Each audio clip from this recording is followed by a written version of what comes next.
Vamos orar juntos. Querido Pai que está nos céus, nós queremos te agradecer pelo privilégio de estarmos aqui em mais uma manhã de sábado, uma manhã de sol que o Senhor concedeu para nós, neste dia quente, onde podemos aprender um pouquinho mais da Tua Palavra, onde podemos ouvir músicas que nos fazem entender quem somos para Ti e tudo aquilo que o Senhor quer colocar em nosso coração, em cada momento. Nós pedimos que abra nossa mente, que esteja conosco durante mais este pedaço do culto e que nos traga paz, que nos faça sentir que somos cuidados por Ti a todo instante. É isso que pedimos, por Jesus, amém. Bom sábado, igreja. Eu confesso que tem sido muito gostoso para mim vir à igreja sábado de manhã. Os outros dias também, tá? Mas é porque sábado é especial. Há pouco tempo que eu falo assim, há uns 3 anos mais ou menos atrás, nós vínhamos aqui para congregar lá naquele prédio que já não existe mais. E por um tempo nós entrávamos, sentávamos, depois que acabava o culto a gente ia para a Esposa Latina, depois a gente vai para casa, e nós não tínhamos um convívio com as pessoas da igreja, porque nós não éramos próximos de ninguém.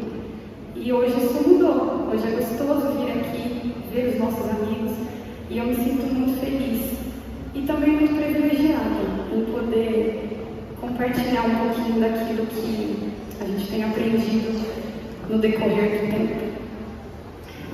Eu quero começar o nosso assunto de hoje contando uma história bem curtinha, mas é a história que fala de Lawrence. Ele era um homem da Arábia e ele levou alguns amigos que ele tinha, alguns amigos sheiks dele, para conhecer a Inglaterra, depois da guerra. E no final daquela visita, onde ele estava ali com os seus amigos, ele ofereceu para um daqueles sheiks alguma coisa, qualquer coisa que esse sheik quisesse levar para a terra dele, como lembrança da Inglaterra, como recordação do Reino Unido. E, para surpresa de Lawrence, quando ele ofereceu, ele fez essa oferta ao seu amigo, o amigo pegou ele pela mão, levou ele então para o quarto lá de hotel onde ele estava hospedado, apontou para uma torneira e ele falou que era aquilo ali que ele queria levar para a casa dele, para o lar dele. E ele queria isso porque ele queria poder beber água o quanto ele quisesse, e que qualquer pessoa que se aproximasse daquela torneira também pudesse beber água o quanto quisesse. E é interessante pensar, né? Porque aquele sheik que fez esse pedido, ele pensava que a torneira produzia a água, que fosse bastante, uma quantidade suficiente ali para poder matar a sede de qualquer pessoa que se aproximasse. Ele achava que era a torneira, que dela era uma fonte. E às vezes é engraçado a gente pensar nisso, porque pra gente aqui água é uma coisa tão comum, apesar de às vezes faltar um pouco, mas não se compara a regiões desérticas, e só quem vive num ambiente árido como era aquele em que aquele sheik vivia, quando a pessoa vive num ambiente completamente desértico como era o lar daquele homem, é que pode entender o pedido que ele fez.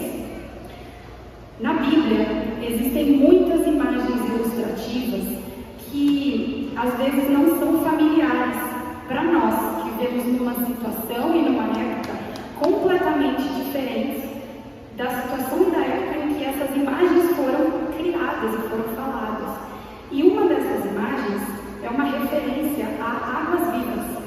Essa expressão, ela aparece diversas vezes na Palavra de Deus, em várias passagens. E uma dessas passagens é Efésios 3:20, onde Jesus, ali no momento em que cita sobre isso, ele promete àqueles que nele creem que deles fluirá uma fonte de água viva. Quando a gente lê um texto como esse, numa situação igual a nossa, aqui em Foz, onde a gente tem água em abundância, em qualquer momento que a gente quiser, a gente não consegue muito bem, talvez, entender, ou muitas vezes essa expressão pode não surtir um efeito assim muito grande na nossa mente, mas naquele tempo, naquele lugar, aonde essas palavras foram ditas, a forma e a situação a que elas se referiram, é muito fácil encontrar o sentido, porque naquele lugar, naquele tempo, era muito difícil encontrar água, era muito difícil o processo de você conseguir carregar água e trazer para casa. Ter água em casa não era como é para nós aqui. E aí, quando a gente pensa nessa situação, essa ideia ilustrativa começa a mudar um pouquinho de figura, começa talvez a fazer um pouquinho mais de sentido. Água viva na Bíblia significa água corrente, como a água de uma fonte, como a água da torneira que o Sheik imaginou, porque ali a gente abre e ela jorra água. Para nós não importa muito de onde ela vem, contanto que ela esteja limpa. É a água de uma fonte, a água de uma torneira, é a água de um rio que transborda durante estações chuvosas. Só que naquele tempo, naquele lugar, essas estações não eram comuns, não eram constantes. Naquela época do ano em que aconteciam as chuvas, o que acontecia ali era que os montes da região, que eram marrons e cheios de terra e mortos durante a maior parte do ano, naquela época eles começavam a se transformar, eles começavam a se tornar verdes, a vida voltava àqueles campos, os pássaros surgiam, as flores brotavam, o ambiente mudava completamente, tudo por causa da água. A chuva caía, os rios transbordavam, e aquilo lá era uma fonte de vida para tudo o que estava ao redor. E é por isso que a água viva é uma imagem muito ligada à presença abençoadora de Deus. A presença de Deus traz para nós e para todas as pessoas que entendem essa ilustração que a água representa um símbolo daquilo que Deus faz por nós. Nossa mensagem de hoje traz as duas histórias de duas mulheres. E a primeira delas, que nós vamos ler, eu quero que vocês abram a Bíblia junto comigo, está escrita em 1 Samuel, capítulo 1, dos versículos 4 a 7. 1 Samuel, capítulo 1, dos versículos 4 a 7. Na minha Bíblia, diz assim: quando Elcana apresentava seu sacrifício, dava porções de carne à sua esposa, Penina, e a cada um de seus filhos e filhas dela. A Ana, porém, dava uma porção especial, porque a amava, apesar de o Senhor não ter dado filhos. E sua rival a provocava e zombava dela, porque o Senhor não lhe tinha dado filhos. Todos os anos era a mesma coisa. Penina provocava Ana quando iam à casa do Senhor, e a cada vez Ana chorava muito e ficava sem comer. Quando nós paramos para pensar nas estações da nossa vida, nós percebemos que uma pessoa previdente, ela se prepara para viver os últimos anos da vida dela de uma maneira que seja economicamente estável. Isso é algo que traz segurança, é algo que nos traz paz, estabilidade, alegria, porque a gente se preocupa com o futuro naquele momento em que a gente não pode mais trabalhar. Quando a gente se projeta para aquele tempo em que Ana vivia, terapia, a gente começa a entender um pouquinho que ter filhos era ter ou se preparar para a sua velhice. Então, não ter filhos significava naturalmente não ter aposentadoria. Só que isso não significava isso apenas na parte afetiva. Isso significava, isso era uma questão tanto afetiva quanto econômica. E além disso, ainda era uma desvalorização em todos os níveis que a gente possa imaginar. Porque existia uma insegurança sobre a mulher que não tinha filhos. O homem também, mas no geral era a mulher que carregava isso. Ela não pode ter filhos. E essa segurança absurda que ficava ainda tinha um outro ponto que tinha a ver com aquele momento da história, com aquele povo da história. Porque não ter filhos, naquela circunstância em que Ana vivia, era não ter contribuído significativamente com aquilo que a história esperava de você, que era aumentar o povo de Israel. A gente precisa entender bem isso. O povo de Israel, ele foi criado, ele foi prometido, ele nasceu com uma promessa de ter filhos. Então, ter filhos em Israel era fazer parte de um povo. Ter filhos em Israel era pertencer a uma nação, a nação escolhida de Deus. E agora, aquela mulher, Ana, estava ali, no desespero da sua velhice, que seria sozinha, porque ela não tinha mais com quem contar, com o desespero de não ser aceita como alguém que contribuiu significativamente para a história do povo de Deus. E diante de todos ao seu redor, e diante dela mesma, para o papel dela na sociedade, ela era um fracasso. E aí eu pergunto para vocês aqui: quem de vocês já se sentiu um fracasso? Não precisa levantar a mão. Existem muitas áreas da nossa vida em que a gente pode se sentir um fracasso. Às vezes a gente se sente um fracasso em uma e nas outras está tudo bem. Às vezes a gente se sente na outra e em geral está tudo bem. Às vezes a gente se sente um fracasso completo em qualquer área, em qualquer momento. E eu tenho algumas histórias de fracasso para contar hoje. Uma delas vai parecer engraçada, mas na época doeu muito. Quando a Tina tinha 9 meses, nós morávamos nos Estados Unidos, nós tínhamos nos mudado para lá, faziam aproximadamente 4 meses e nós não tínhamos casa. Nós estávamos alugando um apartamento que não estava pronto para morar e a gente estava hospedado na casa de uma família pastoral, o pastor da igreja hispânica que nós frequentávamos, o pastor Noel e a Jaque. Na nossa rotina do dia, eu ficava em casa com a Tina, o Wallace saía para trabalhar e o pastor também tinha as atividades dele. Então a Jaque, que na época estava grávida do filhinho mais novo deles, também ficava em casa e eles também tinham uma filhinha. Ela era um pouquinho mais velha do que a Tina, acho que 2, 3 meses mais velha. Eles moravam num sobrado. O quarto onde nós estávamos hospedados era na parte de cima do sobrado. E todos os dias pela manhã eu tinha minha rotina ali com ela. Depois nós descíamos, porque a maior parte do dia, as refeições, as coisas que nós íamos fazer, a gente fazia na parte de baixo, né? No térreo ali da casa. E como nós estávamos hospedados lá, sem casa, todas as nossas coisas ficavam no quarto.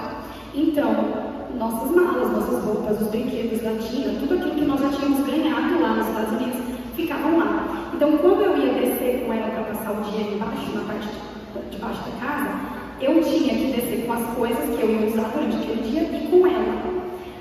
Eu tinha, aqueles que têm criança pequenininha ainda vai saber o que é isso. Sabe aqueles assentos que uma criança que não fica em pé ainda, ou que não sabe se acomodar numa cadeira que ele senta? Então a gente bota a criança sentada ali, prende ela, coloca o assento em cima da cadeira e aí gruda ele na mesa para poder a criança ficar no nosso nível, para a gente dar comida para ela e tudo mais.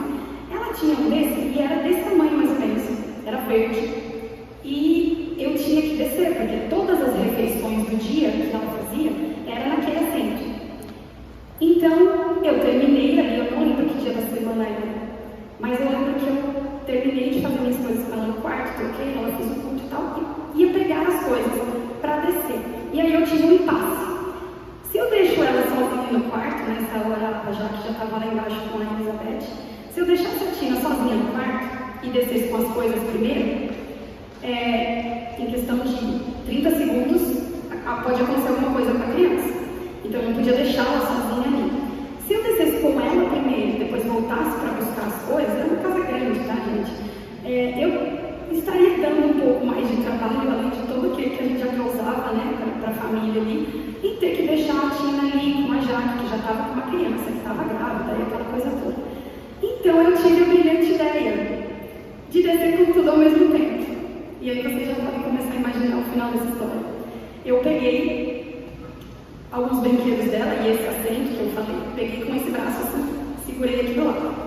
A Tina estava sentada na cama, na minha cama. E aí eu peguei ela com o outro braço e segurei ela aqui. Ela já, 9 meses, ela já estava durinha, né? Eu segurei ela aqui, segurando as coisas aqui. E ela, por algum motivo, achou que isso era engraçado. E aí ela fez assim para trás. E eu segurando, ela estava só apoiadinha aqui. E na hora eu me espantei e eu falei, não faz isso, você vai cair. Só que para uma criança de 9 meses, eu acho que a minha expressão para ela foi mais engraçada do que o meu alerta. E ela fez de novo. E na terceira vez, eu vi o que ia acontecer. E eu vi o que eu não ia conseguir impedir. Sabe quando uma coisa acontece em uma fração de segundo, mas para você parece que durou uns 10 minutos e você conseguiu ver acontecer sem conseguir ter reação nenhuma? Eu vi, e eu me lembro que se eu fecho os olhos, eu vejo essa cena na minha mente. Eu soltei tudo que eu tinha na mão para tentar segurá-la, mesmo sabendo que eu não ia conseguir. E ela se jogou para trás e ela deu uma cambalhota e ela caiu esparramada no chão, com a cara. O rosto dela ficou assim no chão. Foi um barulho estrondoso, o chão era de madeira. E eu ouvi o barulho e depois o silêncio. A primeira coisa que me veio na mente foi: eu matei a minha filha. Morreu, não tem mais o que fazer. E aí, em questão de segundos ali, quando eu peguei ela no colo, ela deu aquele... E aí ela começou a chorar. Aí eu já pensei, bom, não morreu. Mas a forma como eu vi o rostinho dela colado no chão na hora que ela caiu, a impressão que eu tive era que isso aqui tudo dela tinha afundado. E eu fiquei, né, em choque. Eu passei o restante daquele dia desesperada, porque a minha filha, de 9 meses, que não sabia nem andar, que nunca tinha ficado em pé sozinha, portanto nunca tinha caído de lugar algum, tinha caído agora no meu colo. E tinha sido uma queda muito feia. Imaginem vocês como foi que eu me senti como mãe. A pior das criaturas da face da terra. A pior mãe que pode existir. Como é que uma mãe consegue deixar um filho cair no chão? E eu me senti um fracasso. Aquela não foi a primeira vez que eu me senti um fracasso como mãe. E com certeza não foi a última. Mas foi terrível. Eu passei um dia, sabe aquela coisa que a gente tem de quando a criança cai, a gente não pode deixar dormir? E aí você fica, eu nem sei se isso é verdade, mas a gente ouve, né? E aí você fica ali toda hora, a criança começa a ficar com sono, você fala, não dorme, acorda, levanta, o que está acontecendo? E eu fiquei desesperada, assim, foram dias em que eu fiquei desesperada para ver se aquilo ia ter alguma consequência muito séria. Só que não é só mãe que se sente fracassada, né? Que eu falo isso e eu conheço um pouquinho das histórias de mãe, mas não é só mãe que se sente fracassada, e não é só nessa área da vida que a gente se sente fracassada. A gente também se sente fracassada muitas vezes na parte profissional. Quando eu cheguei aqui em Foz, em 2019, começo do ano, eu tinha um objetivo. Nós, como família, tínhamos um objetivo. O Wallace vinha para estudar e eu precisava trabalhar. Então eu precisava encontrar um trabalho. E eu sou professora, para aqueles que não sabem, atualmente eu já estou completando 15 anos de profissão, 15 anos de sala de aula. E naquela época, 5 anos atrás, eu estava então com 10 anos de experiência.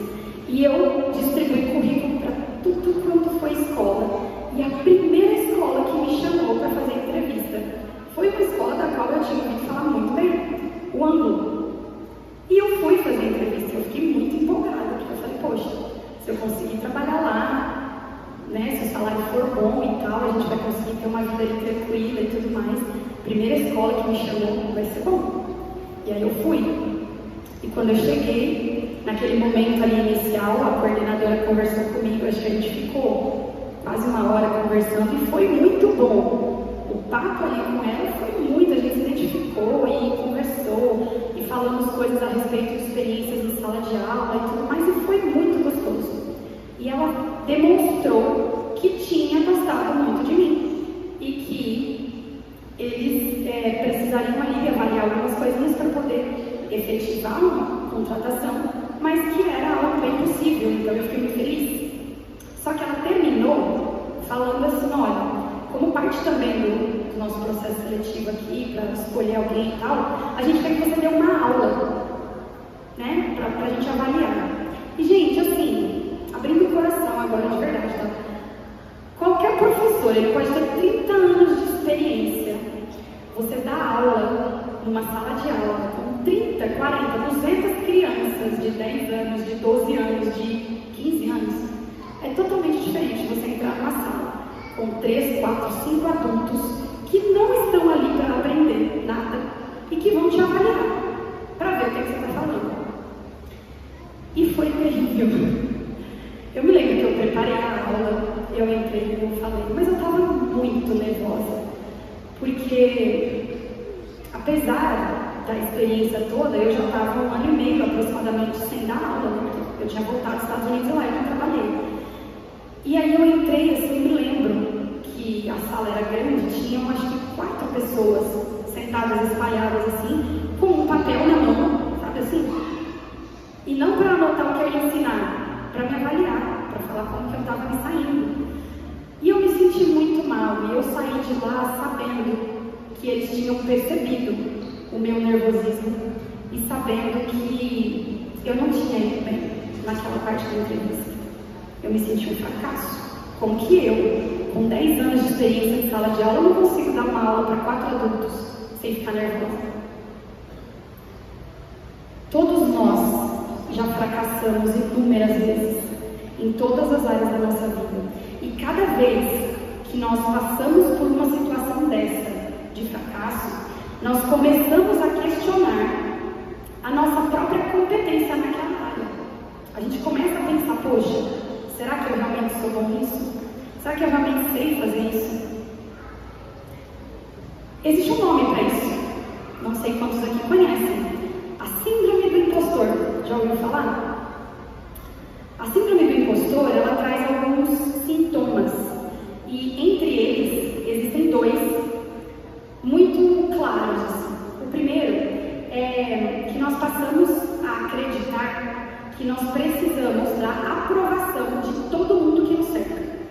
Então, no momento em que a gente começa a ter a síndrome do impostor, eu começo a olhar para cada um e falar assim, aquele ali não tá me aprovando, aquele ali também não, eu preciso melhorar, eu preciso me mostrar diferente. O segundo ponto, o segundo sintoma que é muito claro, é que nós passamos a acreditar que nós precisamos estar totalmente preparados para que as coisas deem certo. Sabe aquela história de quando eu tiver um pouco mais de tempo para estudar, aí eu começo uma faculdade difícil porque agora eu não vou conseguir, eu não tenho tempo. Ou então, não, quando eu tiver um salário de 15 mil reais, eu posso começar uma família. Sem isso daí, não vai dar, a gente vai passar a necessidade, eu não vou conseguir. Ou até mesmo, um que é bem perigoso, quando eu parar de pecar, eu volto para a igreja, sabe? Pensar dessa forma é permitir que outras pessoas determinem como você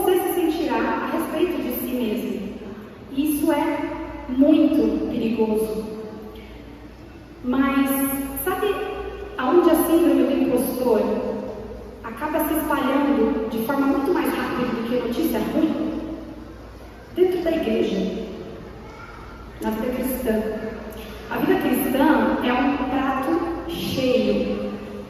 É um prato cheio para alimentar em nós a sensação de fracasso e a constante ideia de que nós precisamos de máscaras para esconder quem realmente nós somos. No livro O Impostor que Vive em Mim, o autor cita o seguinte trecho: e assim, tal como fujões, escapamos de nossa realidade ou produzimos um falso eu que seja admirado pela maioria, relativamente atraente e feliz apenas na superfície.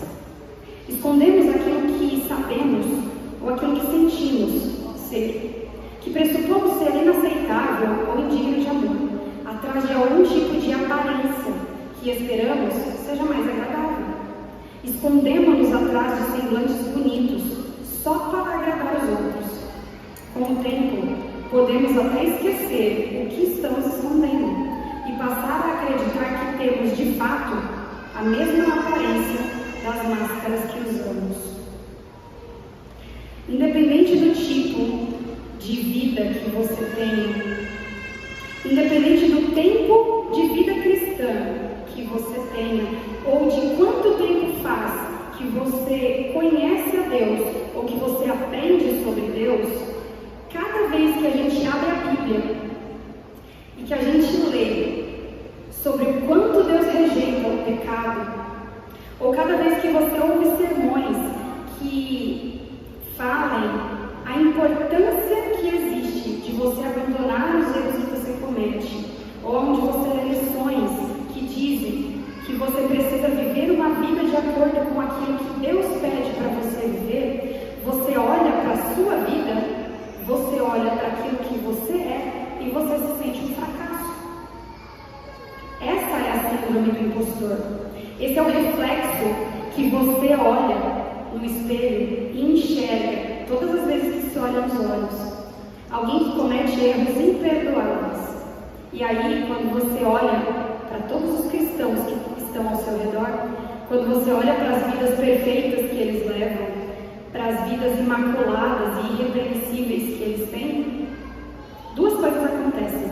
A primeira é que você entende que o seu verdadeiro eu, que é cheio de marcas e cheio de erros, aquele que a sociedade não aceita, você então começa a se revestir do falso eu, aquele que todo mundo quer ver, aquele que é mais agradável, e você passa a se esconder atrás dessa máscara.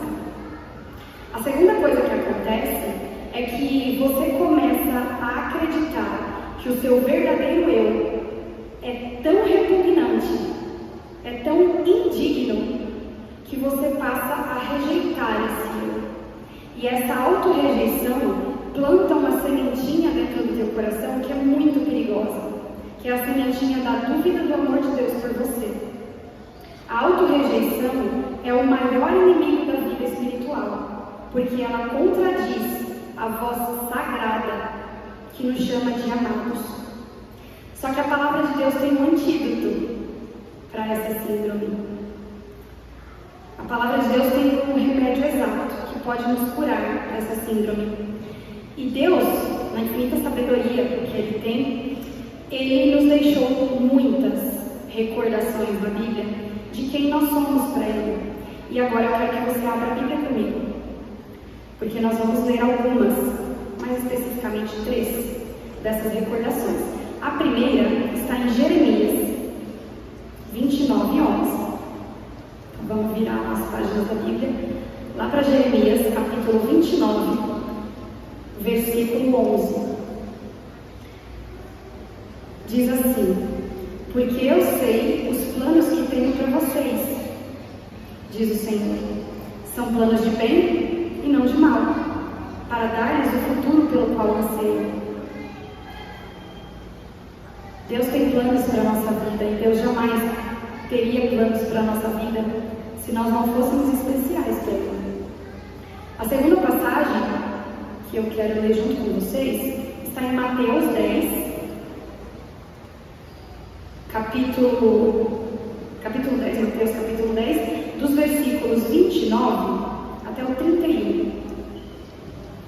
Mateus 10, versículos 29 até 31. Diz assim: quanto custam dois pardais? Uma moeda de cobre? No entanto, nenhum deles cai no chão sem o conhecimento de seu Pai. Quanto a vocês, até os cabelos de sua cabeça estão contados. Portanto, não tenham medo, vocês são muito mais valiosos que um bando inteiro de pardais. Nós sabemos o valor que temos para Deus, porque Ele nos diz isso. Mas o impostor, aquele que se esconde, ele tenta nos fazer esquecer isso. O terceiro verso que eu quero ler com vocês, ele é bem conhecido. Ele está em 1 Pedro, capítulo 2, versículo 9. Esse aí eu acho que tem gente que não vai nem abrir porque já sabe de cor. A linguagem da minha Bíblia é um pouquinho diferente daquela que geralmente a gente decora. Mas ela diz assim, 1 Pedro, capítulo 2, versículo 9. Vocês, porém, são um povo escolhido, reino de sacerdotes, nação santa, propriedade exclusiva de Deus. Assim, vocês podem mostrar às pessoas como é admirável aquele que os chamou das trevas para a sua maravilhosa luz. Enquanto, por um lado, é extremamente perigoso permitir que outras pessoas determinem como você deve se sentir a respeito de si mesmo, por outro lado, é extremamente necessário permitir que Deus nos mostre como nós devemos ver a nós mesmos, sob a perspectiva dele, sob a perspectiva do olhar do único que sabe quem realmente nós somos. Palavras assim como essas que nós lemos na Bíblia, elas são palavras de ânimo, são palavras de consolo.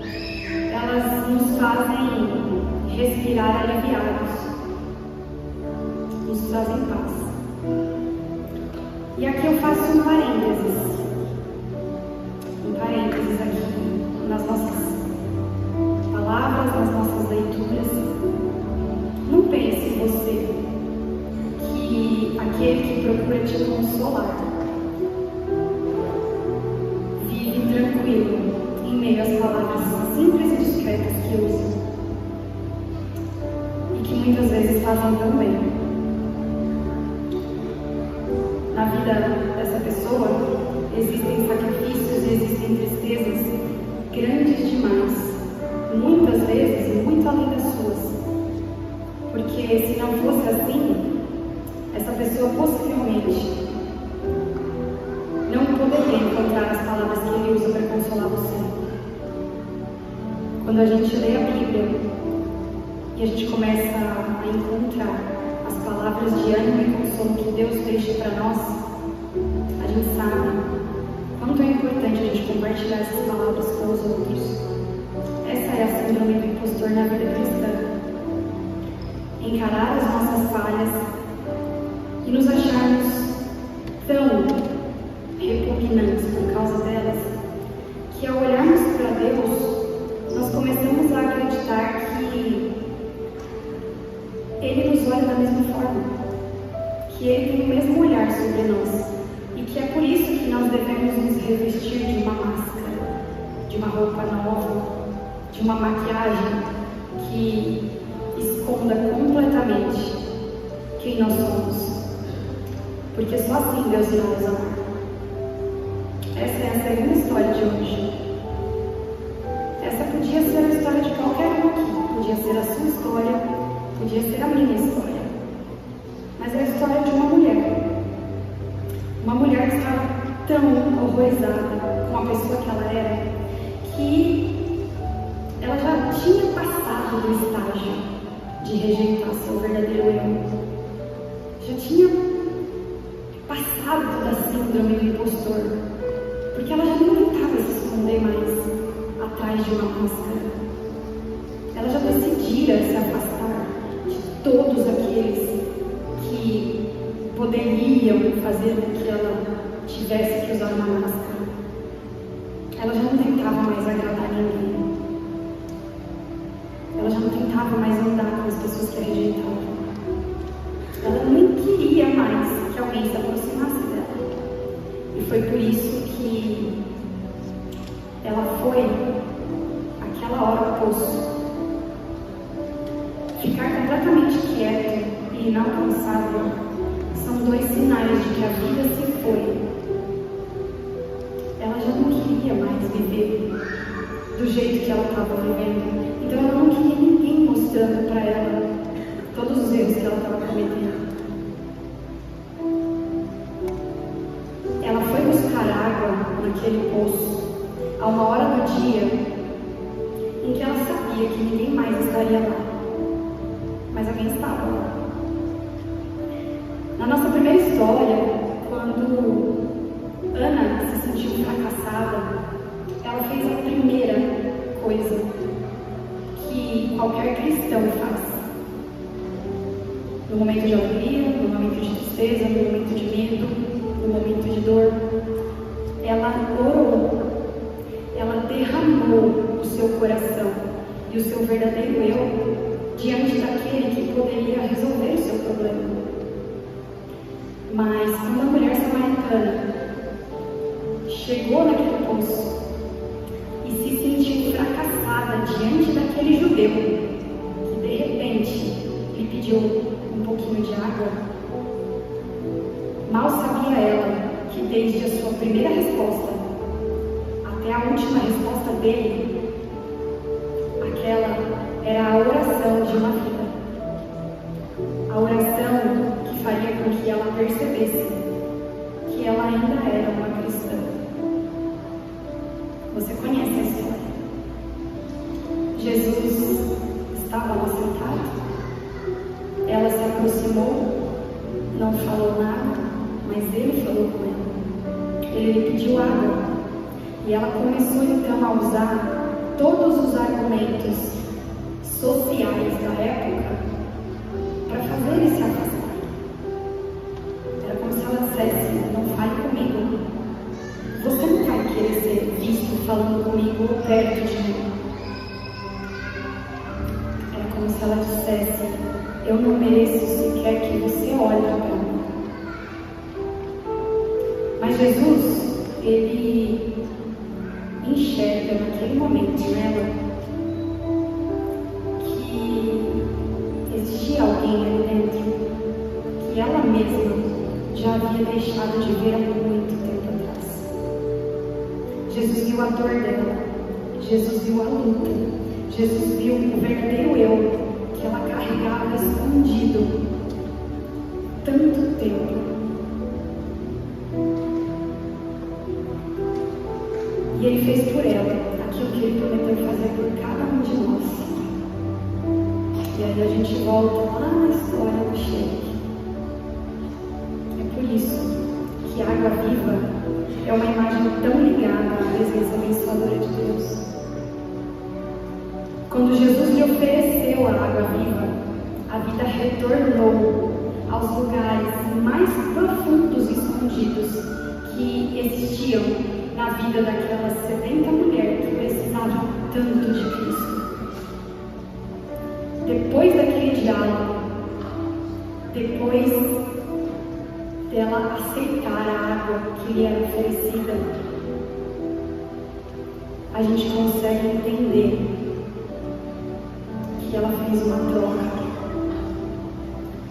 Na história que a gente encontra em João 4, versículos 28 a 30, a Bíblia diz que a mulher deixou sua vasilha de água junto ao poço e correu de volta para o povoado, dizendo a todos: venham ver um homem que me disse tudo quanto eu já fiz na vida. Será que ele não é o Cristo? E então as pessoas saíram do povoado para vê-lo. aquela mulher fez a troca mais sábia que ela poderia fazer.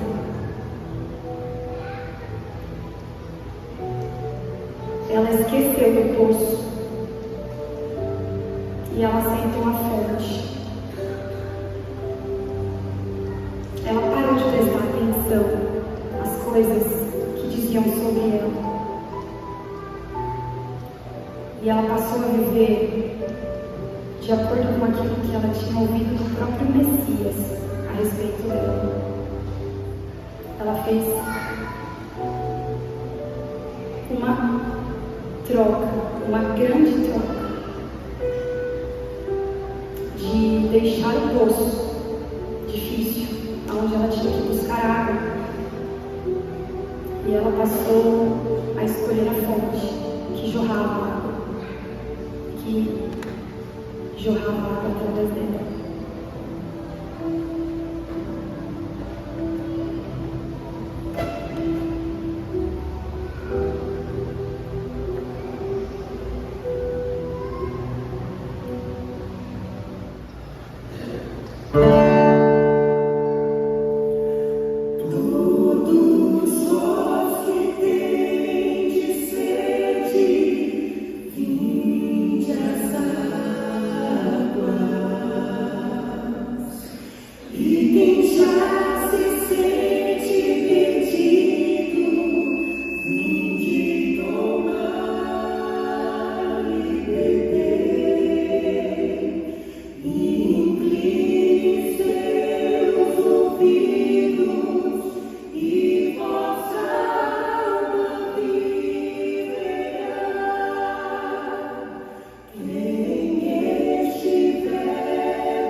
Quem já se sente perdido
surge e transborda e passa a ser uma fonte de água viva a jorrar para as outras pessoas ao nosso redor.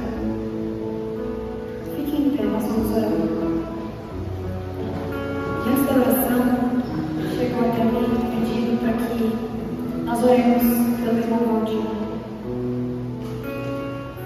Coloque no seu coração esse pedido, lembre dele durante a tua tarde de sábado, durante a tua semana.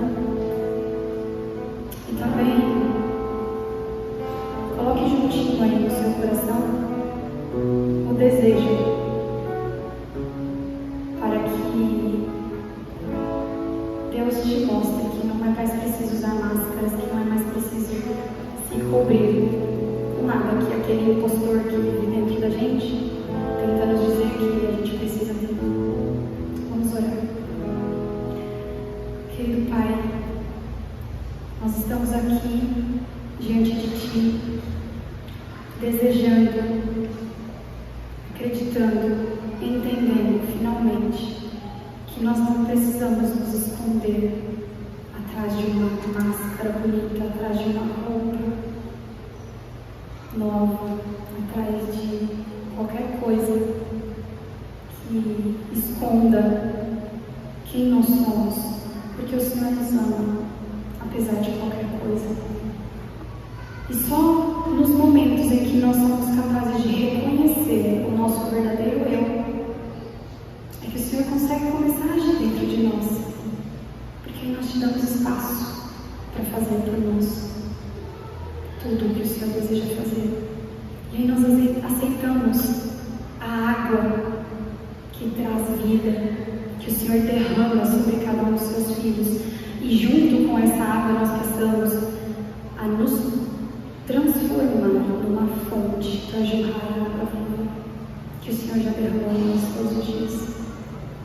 Por favor, nos ajude a não esquecermos disso nem um segundo do nosso dia.